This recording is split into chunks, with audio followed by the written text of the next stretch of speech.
Welcome to Halftime, a show dedicated to equipping and inspiring people to accomplish what God has prepared them for. I'm Doug Piper, and I'm a Halftime alumni, and these webinars are part of my halftime journey. Thank you so much for joining us today. Halftime is focused on creating more significance in your life. So if you're feeling that a bit that way, or maybe you know someone that's in that season, you can find out more by going to halftime.org. That is www.halftime.org. I'll also include that information at the end of our program. Now, today we're going to be discussing when disruption produces growth. And hopefully I'll be successful getting everybody on screen. Today we have Lloyd Reeb and Halftime alumni Dawson. Now listen to this. During his time as head of investment banking for Stephens, Dale began his halftime journey. And during the first event, each participant was given a whiteboard and asked to draw a picture of what they wanted to do in their second half. Dale drew two outlines. One was the continent of Africa and the other of the USA. He then sketched a bridge between them and said, I want to build a bridge between the affluent, talented people of the U.S. and the brightest young people in Rwanda. And that began his efforts to change lives on both sides of the bridge. And it created a now 15-year-old organization called Bridge2Rwanda. Lloyd Reeb is also with us, and Lloyd is a successful real estate developer, author of 3 books, and the founding partner of Halftime Institute. So welcome, everybody. I hope everybody is well. Dale, I appreciate you joining us today. How are you doing? I'm doing great. Just settled in with the COVID virus, and but doing well and glad to be on the show. And that's some beautiful, beautiful Rwandan art back there behind you, Dale. Yeah, absolutely. It's an Tory dance scene. You know the artist is a friend of yours, or just somebody? Yeah, named Joseph from a young man from Kigali. Wow, that's cool. It's beautiful. Thank you. Well, Lloyd, it's always a pleasure to have you with us. And so how are you doing today? Good. Thanks for your partnership in doing this. Thanks for your friendship as well. And this is really a joy for me to be able to, dig into Dale's journey. I can remember, Dale, when we first did a halftime event at your church, maybe 17, 18 years ago at Pulaski Heights. Is that what it was? Pulaski Heights Methodist. Yeah, and Bob and I went over there, and then I also remember a time when you were starting your halftime journey, and you would get these emails called My Halftime Guide. You'd be sitting in your office at Stephens Inc. and you'd get these emails that came over Bob Buford's name, and they were messing with your mind, I think. Yeah, it was always a distraction from the intense work of being an investment banker, but eventually Bob won out and halftime did. So pick back up, Doug, where you left off.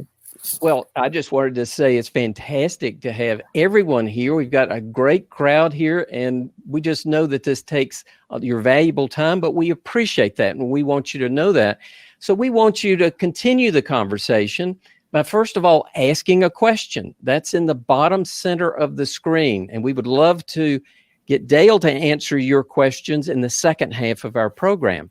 We also have a very important poll, and it's important because we're going to actually adjust this program depending on how you answer the poll.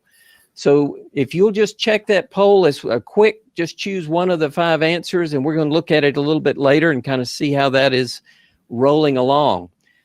Now, Lloyd, as we're emerging from this crisis, it seems our new normal might be quite a bit different than it was just a few months ago.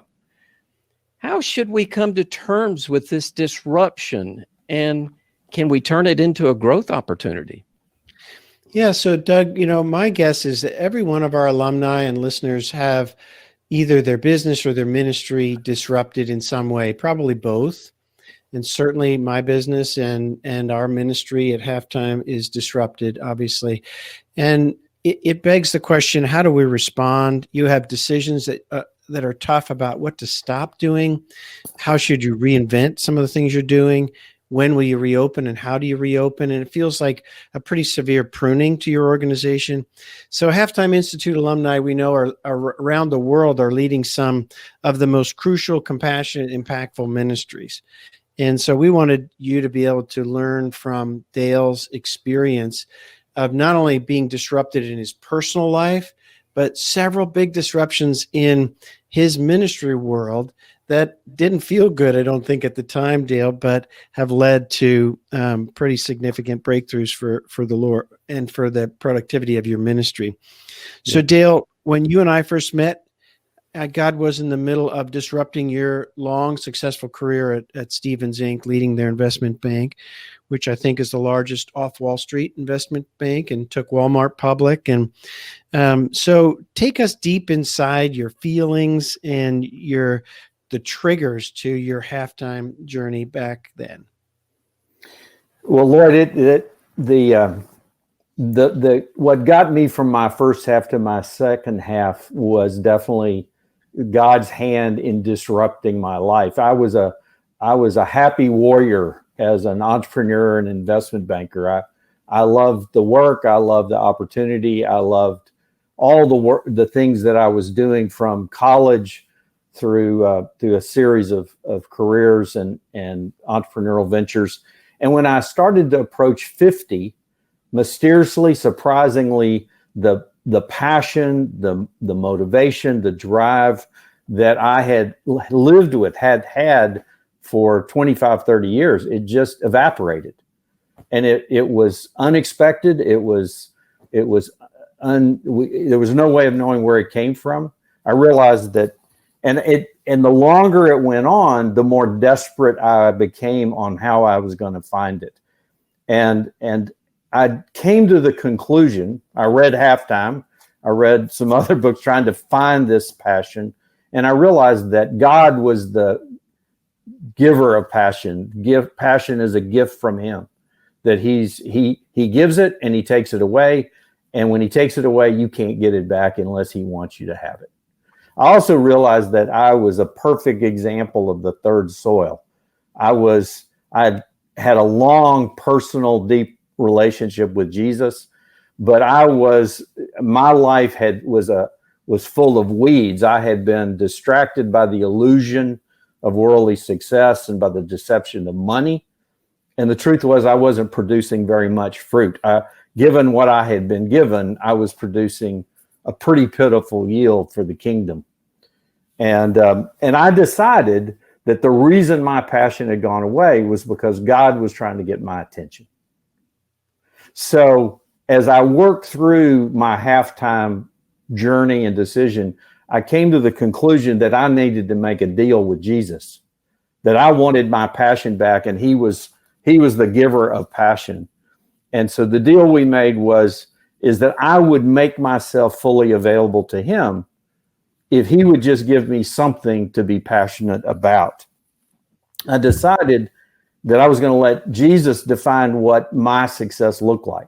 Not myself, not the world, not my friends. I was going to let Jesus decide, what does success look like? So I stepped down from Stephens. I literally went to the house and said, okay, Jesus, I'm available to you. Give me something to be passionate about. Over the next 18 months were one of the most remarkable periods of my life. I thought that when I left Stephens and investment banking and entrepreneurial, I would never do anything interesting again. And yet in the next year and a half, I visited Rwanda with an Anglican bishop and met President Paul Kagame, the president of the country. I met Bob Buford, and I discovered what Halftime was all about. I learned about world poverty and the value of microfinance from Chris Crane and Opportunity International. And I learned about the value of having a global fellowship of friends from a friend named Doug Coe at the National Prayer Breakfast. In 2005, I did attend that first halftime institute, or maybe the second halftime institute. And at that, I got a laser-like focus on and clarity about what my calling was. And that is when I stood up there and made that drawing on that whiteboard at Bob's insistence and said, I want to build a bridge to Rwanda and transform lives at both ends of this bridge. Through halftime, and Bob, I learned that my skill, my gift as an entrepreneur was a divine gift. And I learned that business in God's hands could be the most powerful tool of transformation in the world, as much as planting a church. And Dale, there's so much power in that little exercise. And for our listening audience, if you really aren't clear yet on your calling, like Dale described, there's power in the exercise of saying, take a pad of paper or a whiteboard or whatever you have handy and draw a picture of what you'd love to do the rest of your life beyond caring for your own family. If money were no object, take 5 minutes and draw a picture with no words. And that's what you did, Dale. I remember that. And I remember just the clarity that came. And it doesn't happen that way for everybody, but it can come from drawing a picture. And what's interesting is now, these 17 years later, the joy, I've walked on this journey with you. The joy you've experienced is remarkable compared to how you must have felt when your passion seeped out and what you were good at was going crazy, just up and to the right. And I remember there was a time when you were giving out bonuses to some of the young investment bankers. And I think they were kind of whining at the amount they were getting. And you're thinking that most people in the world don't earn this in their entire lifetime or something like that. Is that some truth to that? Yeah, there was, I had just met Bishop John Rushahana from Rwanda. And he was this man spoke 7 languages. He was one of the smartest, most entrepreneurial people I'd ever met. And he was one of the first people to run back into Rwanda back in 94 and deal with the slaughter of 1 million people. And he was trying to build schools and hospitals and churches.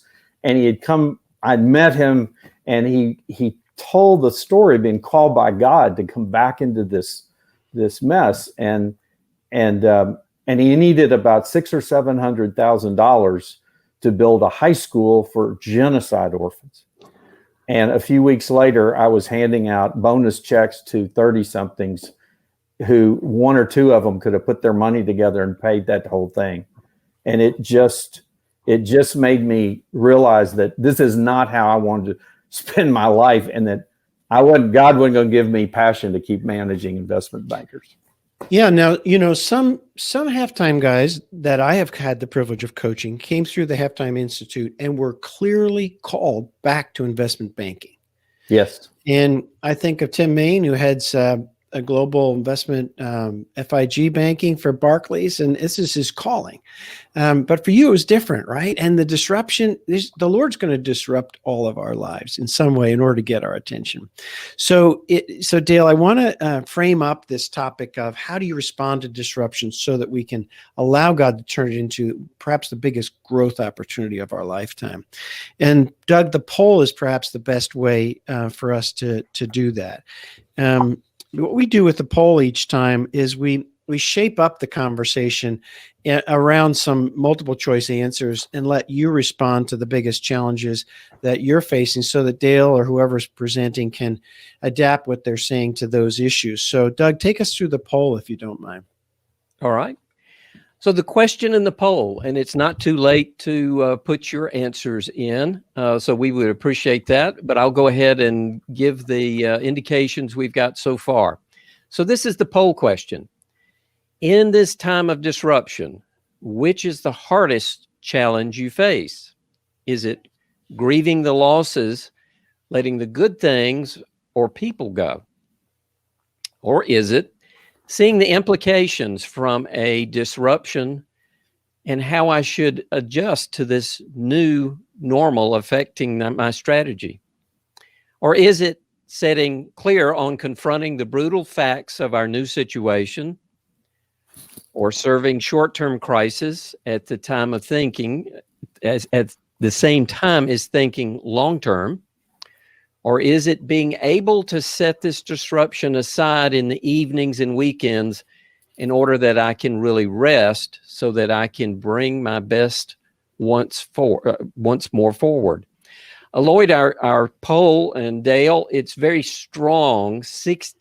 Almost 65% of our audience seeing the implications from this disruption and how should this new normal affect our strategy. The only thing that is close, and it's a very, very distant second, is solving short-term crisis at the same time as thinking long-term. But even as I talk, the seeing implications from the disruption continues to grow. So our audience is very much into that, and a smaller percentage into solving short-term crisis at the same time as thinking long-term. So Dale, that's a difficult thing. I mean, there's no way you can sift through each person's ministry and see the implications. And in your own journey, I think the implications became clear over time, right? In so many of the disruptions that you faced.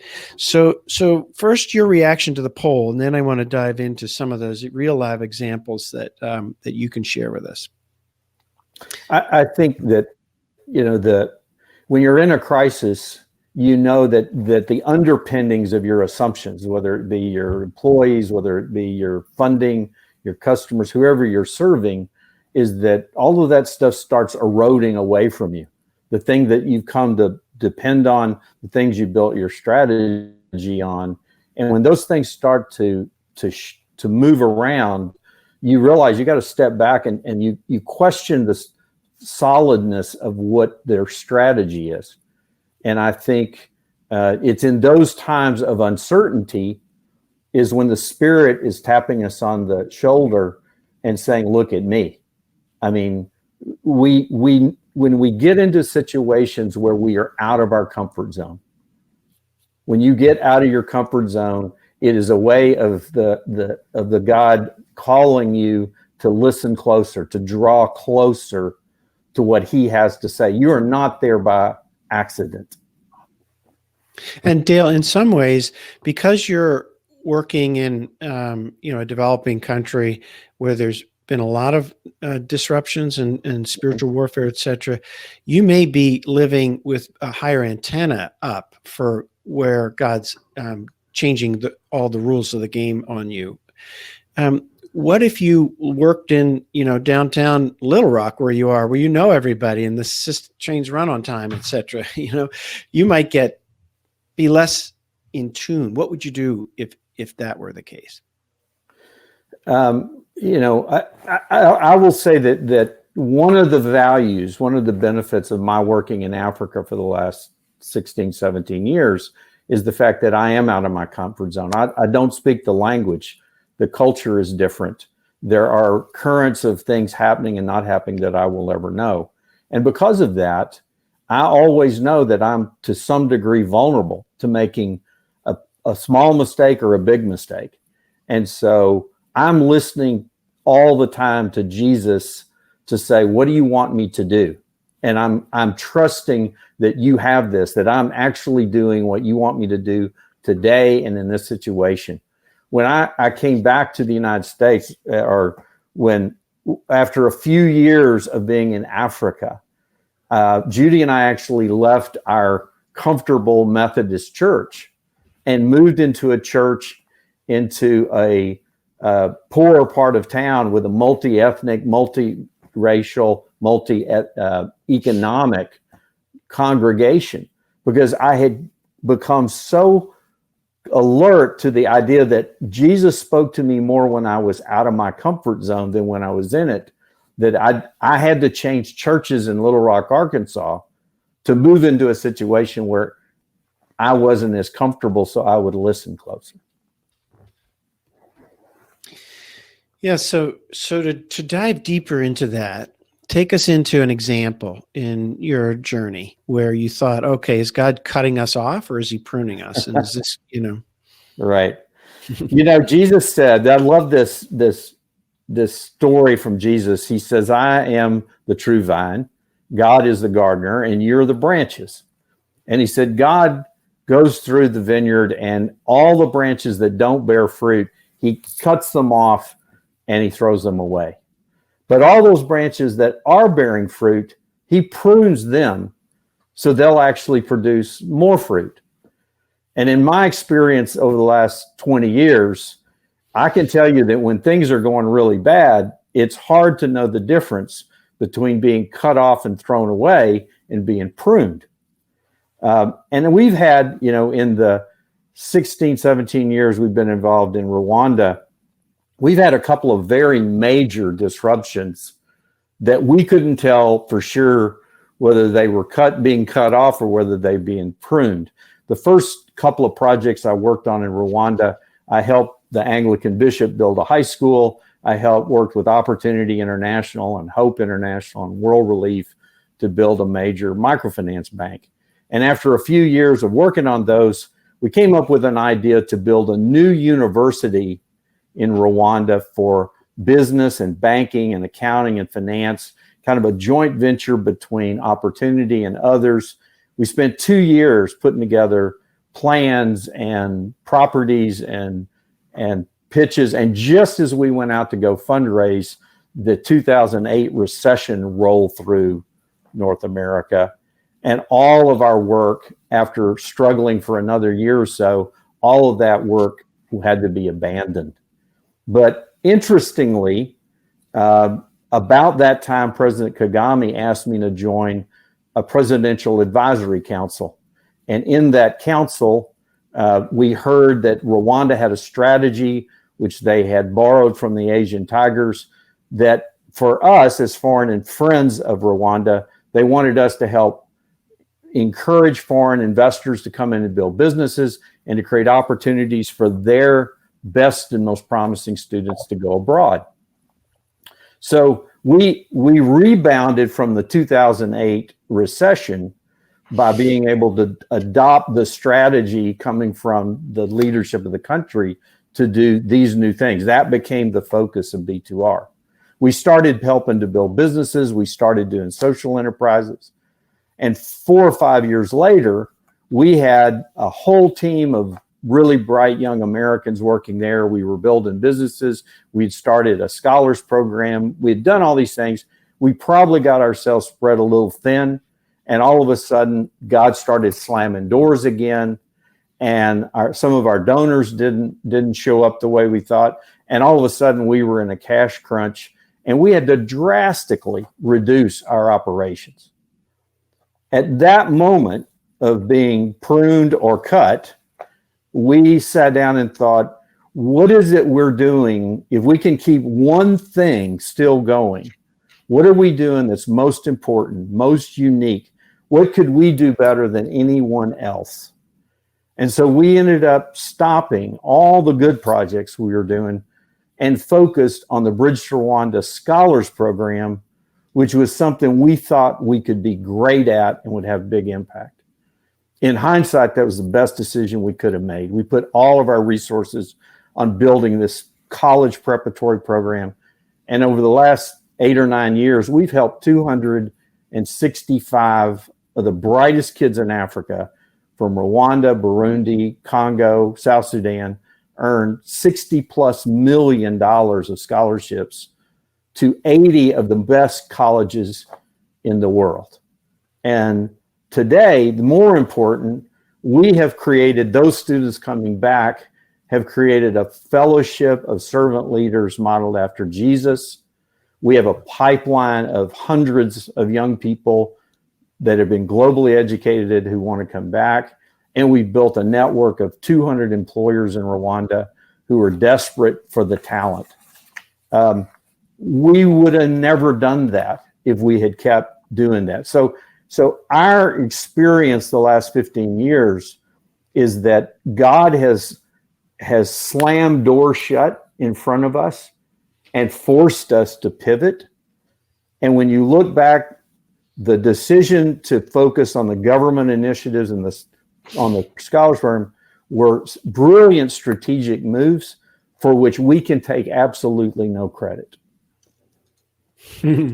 But there's some wisdom embedded in there, Dale, that's just timeless wisdom of the Lord says, I will guide you with my eye. So when he shakes the world, then it's time to look up and make eye contact. And that's what you've been training your heart to do.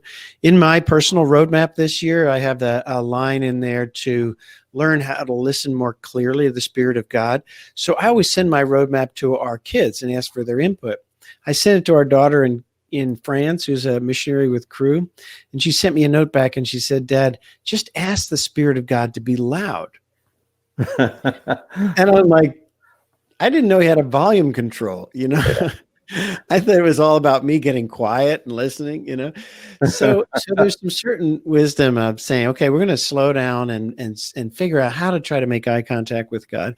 The other thing you did was ask a strategic question, which is what can we be best of class at? Right. And it's funny because Drucker taught us about planned abandonment, and you were saying to me that this was abandonment, but just wasn't planned. That's right. I do believe that it's how Jesus teaches us to be humble, is that we have to know that this is his plan, and that when we're available to him and we hold things lightly, that he will walk us through these things. And so, it's helpful to have gone through crisis where you thought that everything you'd done was wrong, and whether it was your fault or not, you were going to have to stop doing it. And to see God take that situation and to begin to grow fruit back on it again. And actually then to be able to look back several years and say, that was definitely the best strategy we possibly could have had. And it wasn't my idea. Yeah.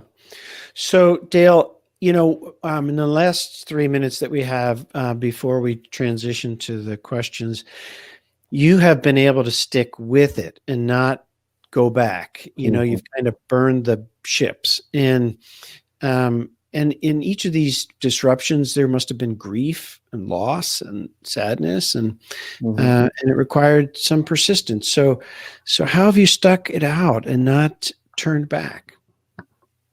I try to remind myself every day that I'm not in control, and that I made a commitment to be available to Jesus to do what Jesus wants to do now, and to not look back, and to not get wedded to what we've done successfully in the past, but rather to say, I'm available to move in whatever direction you want me to go. And my experience is that he moves us in directions. He calls us to take on projects and ideas where there's not very much certainty in it. We call that moving to the edge of uncertainty. And when we move to the edge of uncertainty, the value of that is that we get to see miracles. Is that when you move in a direction where you don't know what the outcome will be, and then something amazing happens, you've seen God's hand at work. And you go back and walk to that edge and you see those miracles, it becomes a very addictive behavior. And we're not scared the next time we go out to that edge of uncertainty. Well, Doug, maybe turn us to the questions, and maybe if Dale has anything, final thoughts before we move to questions. Well, we promise everybody we're going to try and keep the main part of our content to 30 minutes. And we appreciate, though, first of all, you taking that 30 minutes. We are so glad that you joined us tonight. And Dale, we're so glad that you joined us. And before we transition to the Q&A, maybe you've got a wrapping up comment that you'd like to make, just to give us a feel for dealing with crisis, because we're all facing maybe one of the greatest challenges that we have in our whole lives. Yeah, this pandemic has shaken everyone globally. It's something that I've never experienced in my life, but I keep relying on the fact that Jesus tells us all the time, do not be afraid. Do not be afraid. Do not be afraid of failure. Do not be afraid of embarrassment. That we should be anticipating and looking for Jesus and God to do something amazing. That we are always safely in his hands and that he's got this.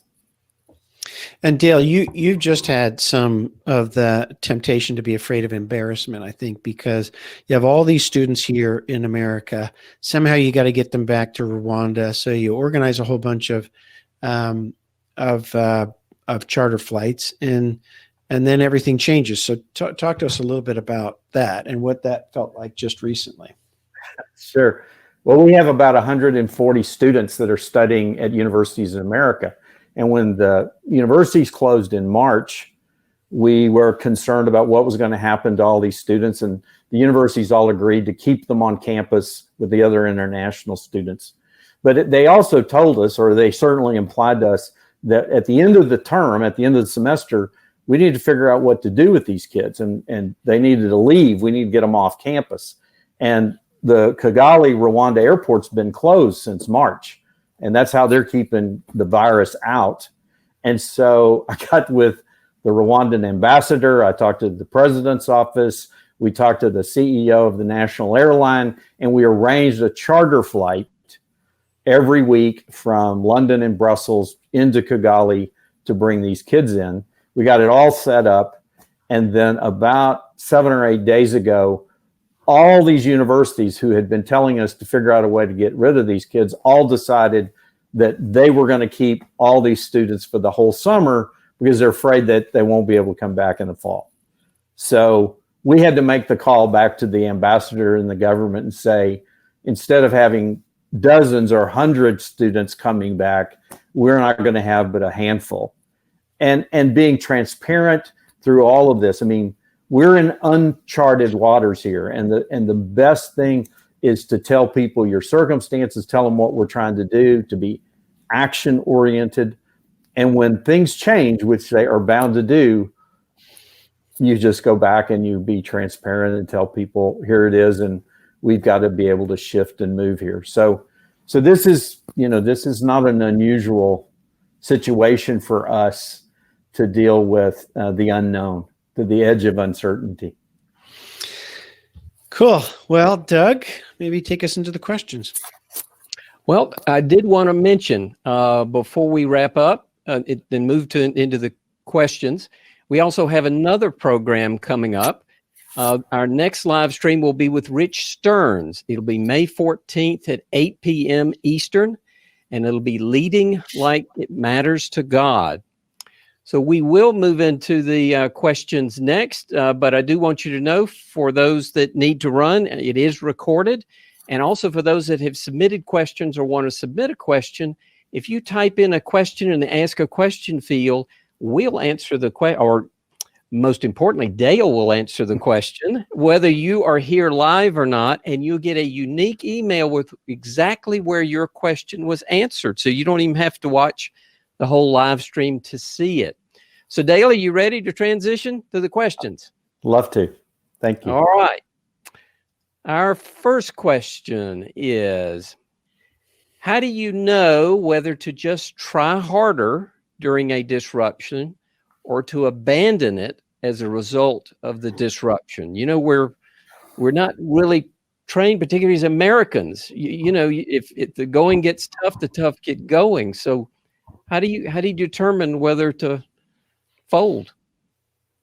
I think that's not a precise science. There are, your natural inclination is to fight to keep the things you have going, to do everything that you can. You start managing around the edges so that you're still going to be able to get things done.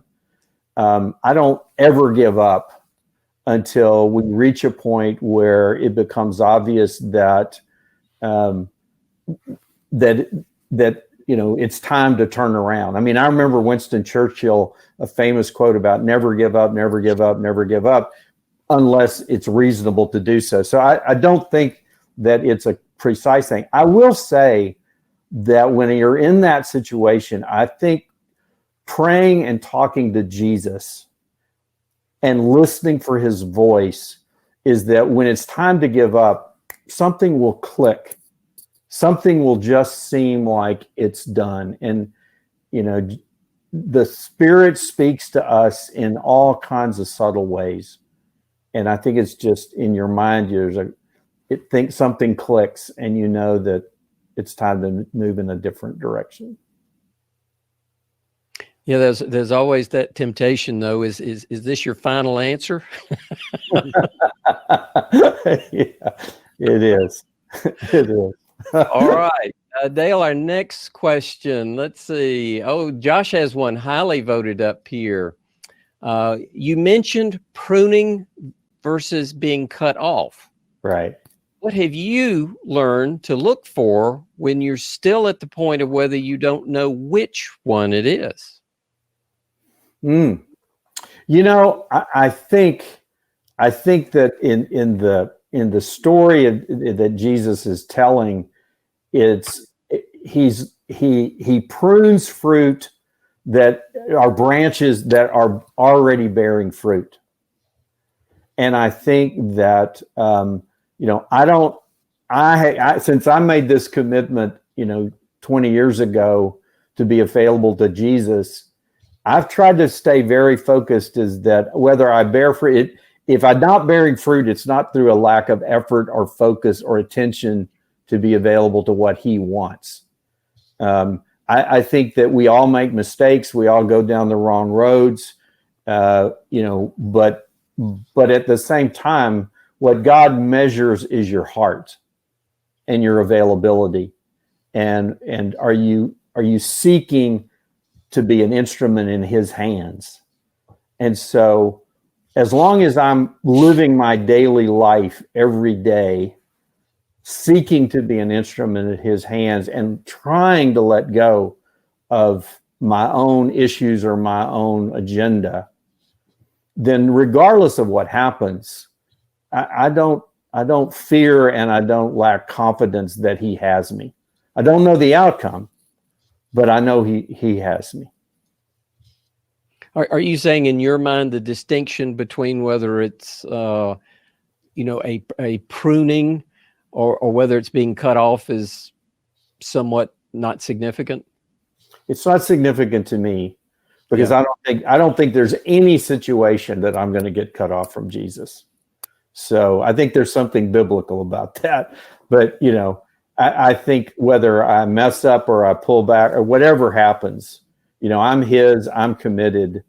I do not doubt for 1 second that no matter how bad it gets, that he's got it and I'm with him. Well, Josh, thank you for that very thoughtful question. Marcia has our next question. How have you brought others along on your journey? How important is that to do life together? Well, my original personal mission statement from the Halftime Institute was to build this bridge from wherever I am to Rwanda and transform lives at both ends. And it has always been part of the mission that Jesus gave me, is to share what he's showing me with other people.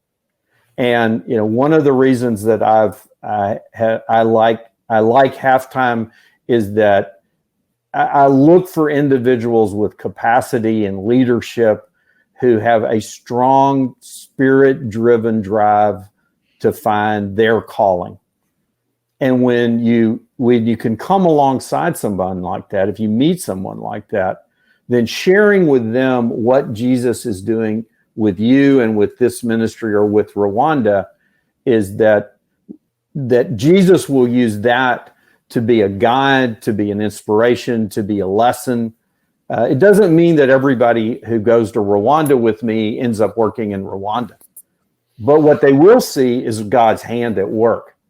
And they will see what he does when an individual with all kinds of backgrounds who makes themselves available to the Spirit to work in the kingdom, you just don't know where Jesus will take you. It's unimaginable. And you may be in the inner city, you may be back at your investment bank, as Lloyd said. I think God calls every one of us to a very unique mission.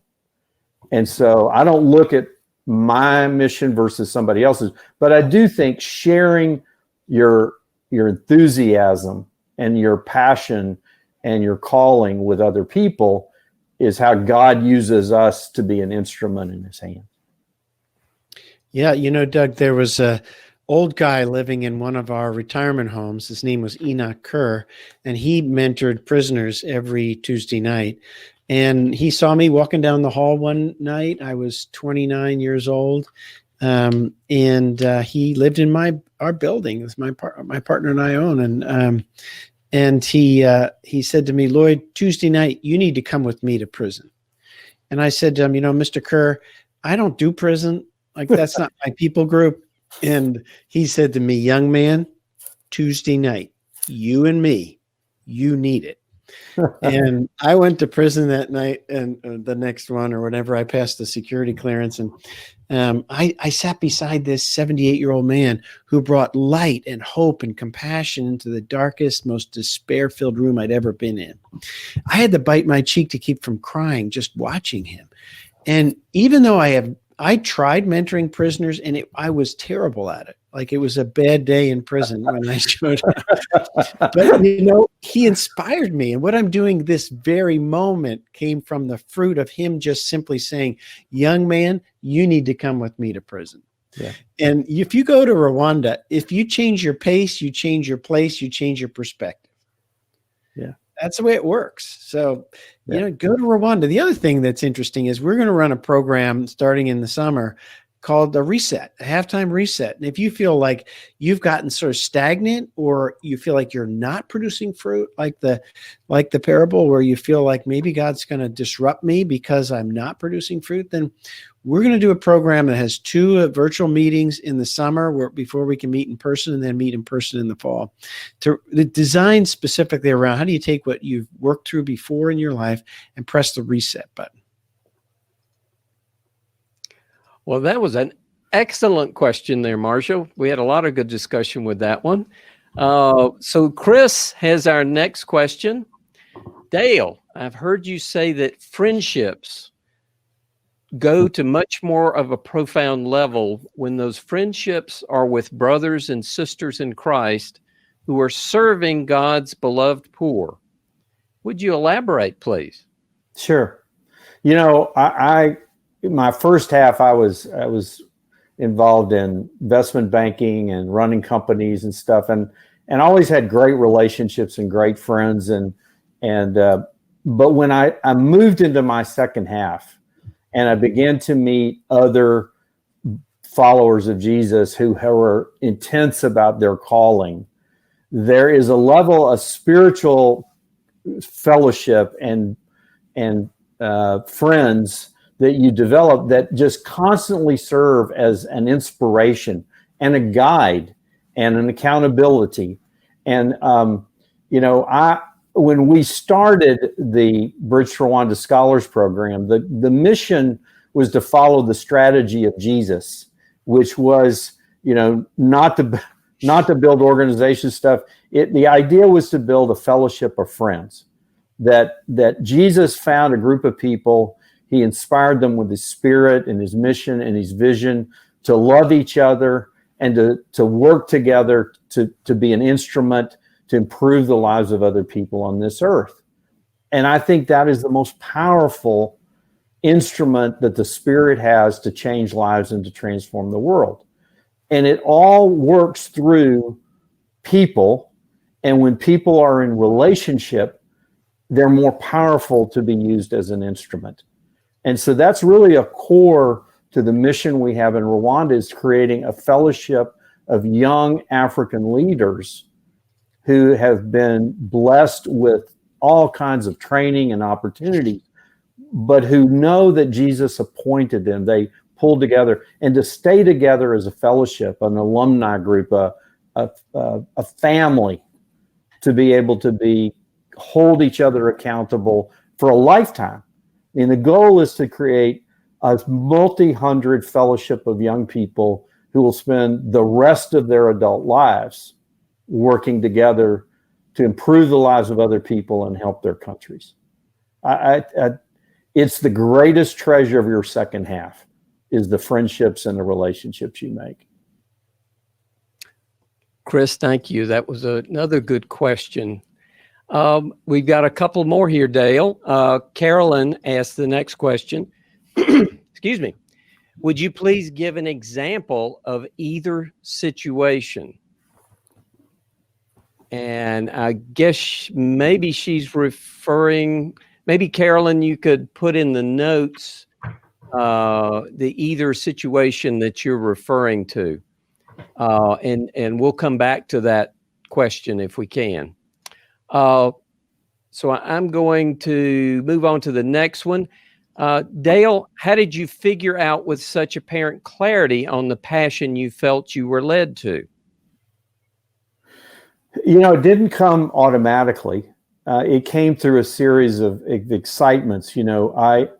I'd lost that passion for 4 or 5 years before I turned 50. And when I made myself available to Jesus, it wasn't because I had any knowledge of where I would go or what I would do.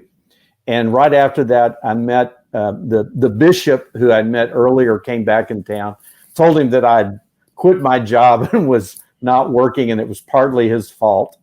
And we had this long conversation, and he said, you're a businessman. And what Rwanda needs, while we're going to build a school, Rwanda needs is jobs. It needs vibrant economy. It needs the ability of these young people to be able to earn a living and take care of their families. And he said, why don't you spend the rest of your life building businesses in Rwanda? And I thought that was ridiculous. I'd never been on a mission trip. I'd never been to a developing country. But it began to haunt me, and I began to think about what kind of a business could I possibly build that would make any difference, of any significance. And literally just a few months later, a friend from Australia invited me to an immersion weekend with Opportunity International. And I went to this event and watched their presentations and their stories. For the very first time, I began to understand what global poverty looked like. And it didn't look like the poverty I thought I was familiar with. These people, the majority of people in the world, don't have the opportunity. They work harder than anyone I know. They care about their children. They want to earn a living so they can create a better life for their kids. And they have no opportunity. And what I learned is that most of them have to be entrepreneurs, and that a microfinance bank that can provide them loans and an opportunity to save and training can actually motivate, can move their lives and improve the lives of their families. Well, this was entrepreneurism. It was banking. And it was like Jesus leaned down to me at that meeting and said, you realize I've been preparing you for 50 years to do this work for me. And all of a sudden, I didn't think as a businessman that I could be all in for Jesus, because I wasn't interested in being a minister or a missionary. But all of a sudden, I knew that everything I had worked for in my life, he had prepared me to go out and transform lives for him in the kingdom. And, that was the clarity I needed to throw my whole life and history and stuff into learning how to do that. Wow. What a powerful answer. I'm sorry. No, it was awesome. And the questions are pouring in. Well, and Dale, let me just say that, that seems like that's what our souls crave, right? Yeah. Is to know that we were put on this planet for a purpose, designed and equipped so that we could live it out, and then that he smiles on us as we're doing it. And you just had the privilege of sharing with all of our alumni what that feels like. Yeah. It's not what it thinks like, it's what it feels like. Yeah. And there's no deal, there's no real estate deal that's as cool as that or sexy as that, is there? No, I tell people it was like being an hot air balloon that I had been going through 4 or 5 years of the air not going and sinking down. And all of a sudden somebody pulled the chain and the flames came up and the balloon lifted. And my balloon has been up in the air now for almost 17 years. I mean, I know what he made me to do, and he's given me the opportunity to continue to learn and to meet great people and to invest in the lives of a whole new generation of leaders. And the cerebral side to it is the results are clear and measurable. You know, it's not like it's just ethereal, but no, he gives us brains and a heart, right? He gave us a brain and a heart, and they work together. Yeah, Bob Buford taught me that all of the things I had learned about what it took to run a great business, you know, to get the right people on the bus and come up with a plan and to work towards getting results, that all of those applied to the work of the kingdom. And so that was a big part for me. That Drucker used to say to Bob that management principles, like biblically based management principles, make the church more church-like, not more business-like. Exactly. You know, it's not about church or business. It's about effective getting results. Mm-hmm. And that's, you know, we measure our results. We know how many scholarships we get. We know how many kids return. We know how many jobs we place this month. You know, we apply the same things we learned to build effective organizations now to kingdom work. And you know, I like introducing other business people and professional people that you can bring all that you've been given to work in the kingdom. Dale, when you sense that moment of you felt like Christ had prepared you for 50 years for this moment, did I detect a lump in your throat? Yeah, yeah. You know, my grandfather was a West Texas cowboy and a Pentecostal preacher, and my dad was a milkman. My parents were entrepreneurs. And when I went to the University of Texas at 20, I had just come to know Jesus, and I felt like I had to make a decision that either I was going to go into the ministry and be full on for Jesus, or I could be a businessman and entrepreneur. And I made the decision. I didn't want to do ministry. I wanted to be a businessman. And for the next 20 years, I didn't go to a church. And Jesus gradually wooed me back into the church and continued to woo me back into giving more and more of what I had to give to him and to the kingdom. But this is, you know, it's the regret of my life that I felt I lived through my 20s and my 30s and my 40s thinking that Jesus didn't care about being a business guy, or that being a business guy could not be applied as an instrument in his hands to transform the lives of other people. And so when Jesus leaned down that day at that opportunity meeting and told me that he had prepared me for that, it was a day of recognition. You know, it was a sweet day. Wow. All right, we've got a couple more questions here. They're kind of pouring in, I'll have to apologize as I try and pronounce this name. Ngimbi, I believe, has asked this question.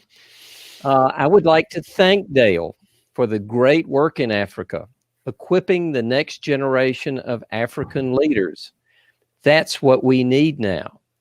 Is there any change of crossing over the DRC? Or chance, maybe he meant chance of crossing into the DRC. Yeah, chance. Well, we bring students, high school graduates, out of the DRC every year and put them in our program.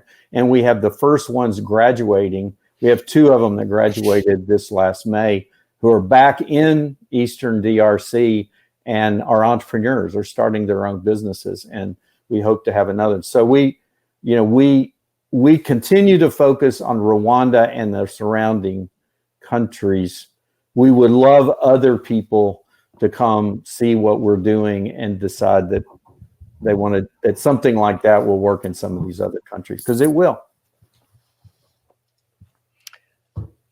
All right, thank you. I'm back to Carolyn's question. She clarified there a little bit, so we'll come back to that. Carolyn asked, I was interested in hearing more about the times when you, Dale, had to come up to push forward on a project idea and or give it up.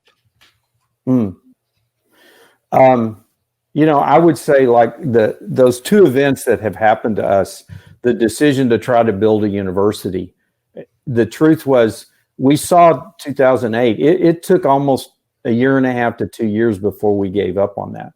I mean, we continued to try to raise money. We continued to try to come up with different projects. We continued to try to develop other alternative ways to get to the same end.